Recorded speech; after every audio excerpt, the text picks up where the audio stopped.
Greetings, Paul Dietz here. So, when somebody says AI, what's the first thing that comes to your mind? For me, it's photography and videography and all the stuff that's going on with cameras and camera software, editing software, and that sort of thing. Well, there are lots of different ways where AI is used. In fact, it's in everything these days, in things that you wouldn't even think about. I'm sure you've heard of Chat GPT. That's been around for a couple of years now, I think. And it's a pretty good place to get ideas and things. I've used Chat GPT a couple of times and recently, well, for this video actually, I plugged in what areas is AI most prevalent? And this is what it gave me.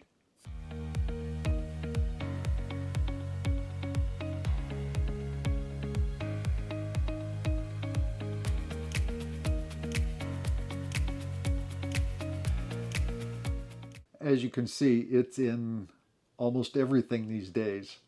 It's in areas where you would have no idea that they're using AI. I even heard a little while ago that AI is going to be instrumental in finding a cure for cancer. Now, how awesome is that? Now, I personally have no idea how AI is used in some of these things, but it's turning up in everything and it's growing fast. It's used in more and more things all the time. I use AI from time to time to produce a picture, an image from words, if you will. That's a pretty popular consumer level activity for AI. And I use that from time to time. And the software that I use to edit these videos has some AI functionality, as well as photo editing software that I use. But that's my primary interest in AI right now. Some people say that AI is going to replace art. I don't think so. They probably said the same thing about photography would replace art, and it doesn't replace art. It's a different kind of art. I think we'll have photography and we'll have digital art that uses cameras. I don't know. It's different to me. It's not the same at all. Some people take a photograph and do crazy things to it and still call it a photograph. I don't totally agree with that, but that's just me. I draw a distinction between photography and digital art. I think at some point someone will have to come up with a method of distinguishing one from the other. If you take a photograph and do crazy things to it, you change it from a photograph to digital art. And digital art is fine. I don't know why anybody would have a problem with calling it digital art, but apparently some do. I think with any new technology, there are people that are fearful of the ramifications of something new, the repercussions, and whether it will be abused or not. And I can tell you from my personal experience that if it can be abused, it will be abused. There are people around who will find a way to abuse it. For some reason, it seems to be human nature in some people. Someone will come up with ways to combat that, keep it to a minimum. I think when it becomes more apparent how and where it'll be abused, someone will come up with guardrails to keep it in check as much as possible. I think people are already concerned about the nefarious uses of AI. People are already talking about developing guardrails and safeguards for that sort of thing, and they'll come up with it. It will take a little while, but I think it'll be okay. And some people just don't like change. Fear change. They like the familiar. There were those that scoffed at the automobile. They preferred horses. They didn't think the automobile would ever replace the horse. Well, we know how that turned out. And the same thing with airplanes and air travel. There were those who, I'll never get on an airplane. Well, there are still those people around, but I'd say they're in the minority. Where would we be without air travel? I remember back in the day when cable TV first became a thing, there were people who didn't want to have cable TV in their homes because they thought it would become two-way communication. You'd be able to watch, but people would be able to watch you through cable TV. And a little more recently, when drones became popular in the consumer market, a lot of people didn't like drones. A lot of people still don't like drones. I feel like the only use for a drone is to look in your window and look in your neighbor's window. Not that there aren't people that would do that, for sure. Like I said earlier, if it can be abused, it will be abused. But that's not the main use of drones. That's not what most people use them for. I've got a couple, by the way. Where AI is concerned, another thing you hear from time to time is people saying, well, people don't have to think anymore. I don't think that's entirely true. You know, certain kinds of AI applications, you still have to think. You have to know how to use it, how to ask the right questions, how to put in the right prompts, that sort of thing. If the final product is produced by AI, but you still have to come up with the method of getting there. So there's still thinking involved. I think the thinking will be different, but is that a bad thing? I don't know. Yet. We'll see. The thing about AI, like with computers, the people that grow up with it, it will be a natural thing for them. That will be the way it is. You know, for those of us that didn't grow up with it, it feels unnatural. And older folks often prefer the way things used to be. And I'm no different. There are some things that I prefer the way it used to be. Not that I can go back or things can change. Things are always going to move forward. And that's fine. Nothing wrong with that. And that's not just my generation. That's not just the boomer generation. You know, generations before preferred things the way it was before. Future generations will prefer things the way they grew up when things change out of their comfort zone, if you will. It's just the way it is. That's the way people are.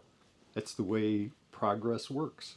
You know, back in the day, again, there were those people that preferred horses over those newfangled automobiles. You know, horses ate grass. Horses ate hay. They don't need no gas. It's an understandable way to feel. If you grew up with horses, who needs a newfangled automobile? The things that are most familiar are the things that we're most comfortable with. And most of us like being comfortable. You know, and the younger generations are going to feel the same way about the new things coming into their lives. And people were also concerned when deep fakes made the news. And, you know, some of them are pretty startling. They're pretty darn realistic. The realism is awesome.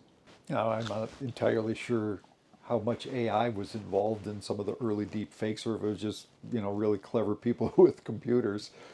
But the perception was that it was AI, and it concerned people. You weren't going to be able to tell what was real and what wasn't real.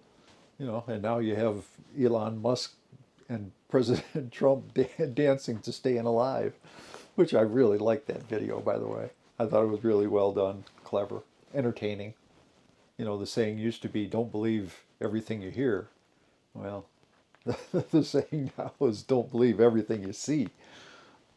It's a little disconcerting, but, you know, deal with it the best we can. Maybe common sense will come back. And with AI, you know, becoming so, I almost said popular. I don't know if popular is the right word. So prevalent. Yeah, let's say prevalent. With AI becoming so prevalent, you know, it's likely to replace some things, or the way some things that we do are done. Like the car replaced the horse, unless you're Amish. And like the computer replaced the typewriter, that sort of thing. With AI, it will no doubt replace some things, or the way we do some things. That's not necessarily bad. It'll be different, that's all. And AI seems to be progressing so fast these days. I think we're about to go from 8-track tapes to SD card.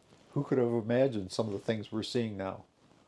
Well, obviously someone could have imagined it, because here we are, here it is. So somebody imagined it. It wasn't me. It's an exciting time, and I'm glad somebody did imagine it. But anytime you have rapid change like we have now with AI, it has some drawbacks. If you remember back a few years when computers were not that old, when they were still young, you were almost afraid to buy a computer, because as soon as you got it home, there'd be another one come out that was better, or did more, or had more memory. So it was, you're afraid to buy one, because the technology changed so fast. You know, there'll be some of that with AI. I've already experienced some of it with AI. You buy a piece of software that has some AI functionality, and 6 months later, you've got a new one coming out that has more AI functionality. We'll see some of that, but we'll get through that too. It'll be fine. Yeah, I just threw out a stack of CDs and DVD blanks. Computers don't even come with disk drives anymore, so That's okay.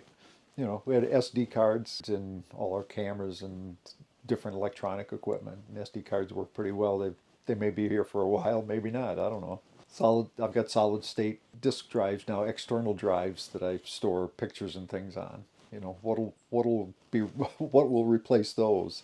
Hopefully not for a couple of years anyway, because they're not cheap. But, so for me, I love the AI technology.